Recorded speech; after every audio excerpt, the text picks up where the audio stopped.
រឿងយូសែបដែលបានជួបនឹងបងទាំងអស់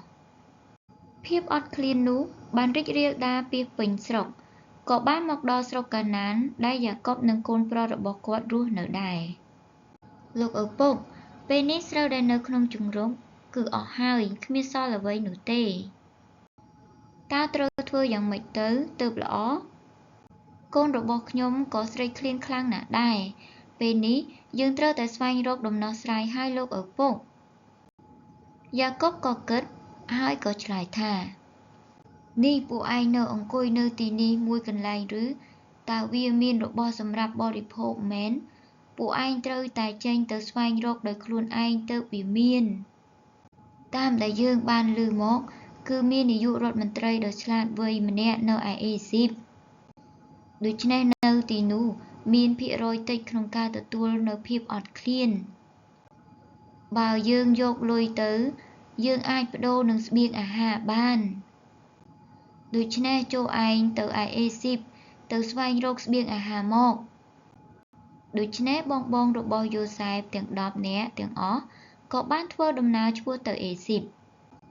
ប៉ុន្តែមានតែបេនយ៉ាមីនដែលជាប្អូនរបស់យូសែបតែប៉ុណ្ណោះដែលនៅជាមួយនឹងយ៉ាកបដែលជាឪពុកបន្ទាប់ពីយ៉ាកបបានបាត់បង់យូសែបទៅក្តីស្រឡាញ់ដែលមានចំពោះបេនយ៉ាមីនក៏កាន់តែខ្លាំងឡើងដូច្នេះយ៉ាកបមិនអាចនឹងឲ្យទៅជាមួយនឹងបងនោះបានឡើយពួកគេបានដើរឆ្លងកាត់ទីរហោស្ថានដ៏ធំល្វឹងល្វើយហើយទីបំផុតបងរបស់យ៉ាកបទាំងអស់ក៏បានមកដល់ទឹកដីអេស៊ីប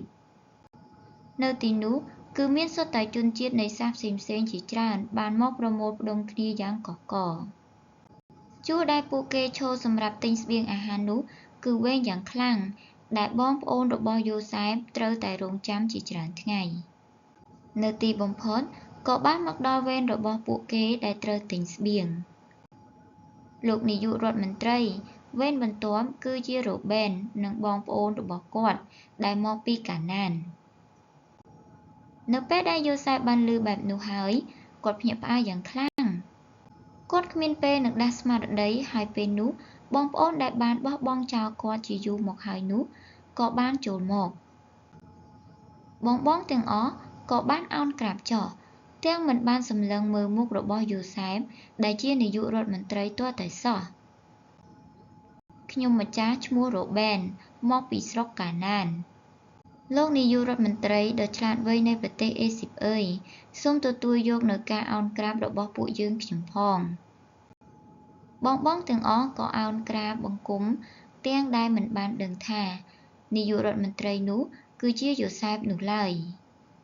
អ្នកទាំងអស់គ្នាតើឈុតនៅត្រង់នេះដូចជាធ្លាប់បានស្ដាប់នៅទីណាដែរទេកាលពីនៅក្មេងយូសែបគាត់បានយល់សប្តិដ៏សែនចម្លែកមួយស្រូវរបស់បងទាំងអស់គឺបានថ្វាយបង្គំមកដល់ស្រូវរបស់យូសែបក្តីសុបិននោះគឺបានក្លាយជាការពិតហើយយូសែបគាត់បានរីករាយក្នុងការដែលបានជួបនឹងបងរបស់គាត់ទាំងអស់ប៉ុន្តែគាត់បាននិយាយទៅកាន់បងរបស់គាត់ដោយពាក្យសម្ដីយ៉ាងត្រជាក់ពួកឯងកុំមកបោកប្រាស់យើងឲ្យសោះពេលយើងមើលទៅពួកឯងមកនេះគឺសុទ្ធតែជាអ្នកដែលមកស៊ើបអង្កេតទាំងអស់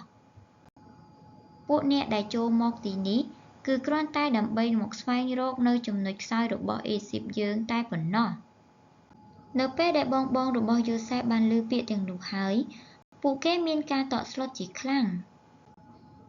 លោកនាយករដ្ឋមន្ត្រីវាមិនបែបនោះទេពួកខ្ញុំសុទ្ធតែជាមនុស្សធម្មតាដែលមកដើម្បីតែទិញស្បៀងអាហារសម្រាប់បរិភោគតែប៉ុណ្ណោះឪពុករបស់ពួកខ្ញុំឈ្មោះយ៉ាកប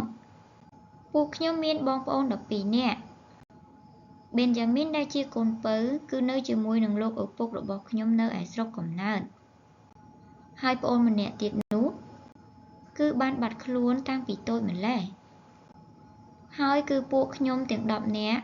ដែលបានមកជួបនឹងលោកនាយករដ្ឋមន្ត្រីនេះឯងយូសែបចង់សាកល្បងបងប្អូនរបស់គាត់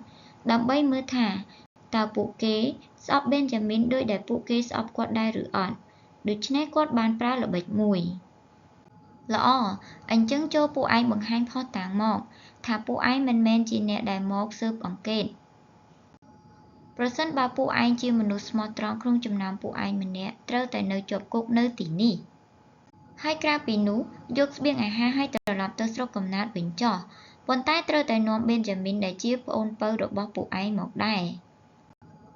នោះយើងនឹងជឿពាក្យសម្ដីរបស់ឯងរាល់គ្នាហើយយើងនឹងព្រមដោះលែងឯងរាល់គ្នាឲ្យទៅនៅពេលដែលឮដូចនោះបងរបស់យូសែបទាំងអស់ក៏បានស្រក់ទឹកភ្នែកបងតើយើងត្រូវធ្វើយ៉ាងម៉េចទៅទើបល្អឪពុកបានសោកសៅយ៉ាងខ្លាំងរួចទៅហើយចំពោះការបាត់បង់យូសែប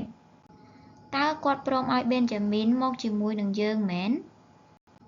ត្រឹមត្រូវហើយប្រសិនបើយើងប្រាប់គាត់ឲ្យនាំប៊េនយ៉ាមីនមកអេស៊ីបនោះប្រកាសជាលោកឪពុកគាត់ពិតជាស្លាប់ដោយការតក់ស្លុតនោះមិនខាន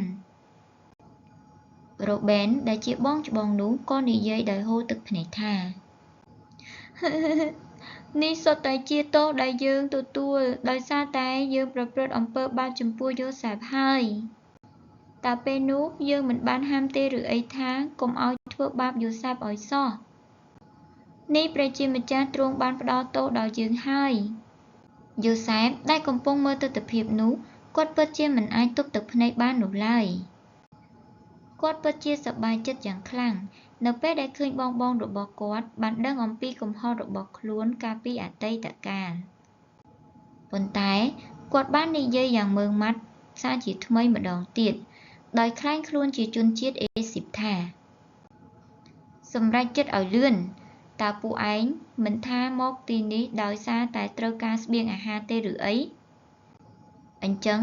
ក្នុងចំណោមពួកឯងតើអ្នកណាជាអ្នកនៅជាប់គុកនៅទីនេះបងរបស់យូសែបដែលត្រូវការស្បៀងអាហារនោះពេលពិភាក្សាគ្នាចប់ក៏សម្រេចចិត្តថាទុកស៊ីម៉ានឲ្យនៅទីនេះហើយពួកគេក៏បានត្រឡប់ទៅស្រុកកំណើតវិញដោយនាំយកនៅស្បៀងអាហារទៅជាមួយដោយមានភាពសោកសៅអូកូនទាំងអស់បានទិញស្បៀងអាហារមកហើយមែនល្អហើយកូនទេហេតុអ្វីបានជាកូនធ្វើទឹកមុខ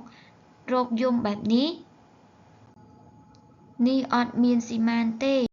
តើស៊ីម៉ានទៅណារ៉ូប៊ែនក៏បាននិយាយប្រាប់ពីរឿងរ៉ាវទាំងអស់ដែលបានកើតឡើងនៅឯអេស៊ីបដល់យ៉ាកុបថាពីពាក្យសម្ដីដែលនាយករដ្ឋមន្ត្រីនៃប្រទេសអេស៊ីបនិយាយទាំងអស់មូលហេតុដែលស៊ីម៉ានត្រូវជាប់គុកហើយក៏និយាយទៀតថាប្រសិនបើមិននាំប៊េនយ៉ាមីនទៅឯអេស៊ីបនោះស៊ីម៉ាននឹងត្រូវស្លាប់ជាមិនខានពេលដែលយ៉ាកុបស្ដាប់រួចហើយគាត់មានការពិបាកចិត្តប្រៀបដូចជាមេឃធ្លាក់មករលំលើអញ្ចឹងយូសែបក៏បាត់បង់ស៊ីម៉ានក៏បាត់បង់ទៅហើយនេះចង់នាំប៊េនយ៉ាមីនដែលជាកូនដែលយើងស្រឡាញ់ជាងគេទៅទៀតអត់ទេយើងមិនព្រមនោះទេចុះប្រសិនបើមានរឿងមិនល្អចំពោះប៊េនយ៉ាមីនវិញតើយើងនឹងសល់អ្វីទៀតប៊េនយ៉ាមីនមិនអាចទៅអេស៊ីបបានឡើយពេលស្ដាប់ពាក្យសម្ដីដ៏រឹងរូសរបស់យ៉ាកុបហើយដូច្នេះបងប្អូនទាំងអស់ក៏មិនដឹងថាត្រូវធ្វើបែបណានោះទេពេលនេះស្រូវក៏អស់